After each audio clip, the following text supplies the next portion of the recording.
నేను మీకు ఒక యథార్థం చెప్తున్నాను ఇవాళ. ఒక్కొక్కసారి ఏ దీక్ష లేకుండా అయ్యప్ప స్వామి గుడికి వెళ్ళినటువంటి కొంతమందికి అసలు జీవితంలో అయ్యప్ప దీక్ష తీసుకొని వాళ్ళు కొంతమంది ఆ గుడికి వెడితే 50 సార్లు దీక్ష తీసుకున్న వాళ్ళకన్నా కూడా అద్భుతమైన రీతిలో అయ్యప్పని సేవించుకునే అదృష్టాన్ని ఆయన ఇచ్చిన సందర్భాలు ఎన్నో ఉన్నాయి. దేనివల్ల ఇస్తాడో తెలుసా అండి? వీడి నా దీక్ష పట్టాడని ఇవ్వడం కాదు. వీడికి ధర్మమునందు అనురక్తి ఉంది, వీడికి వేదమునందు అనురక్తి ఉంది, వీడికి నా రూపమునందు అనురక్తి ఉంది, ఈశ్వరుడి యందు అనురక్తి ఉంది. అది ఆయనకి చాలు.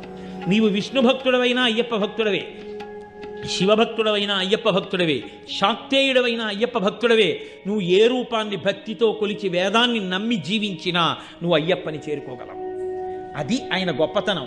శివకేశవుల యొక్క అభేదమైనటువంటి రూపం, అంతటి గొప్ప స్వరూపం, సమస్త దేవతా సమాహారము.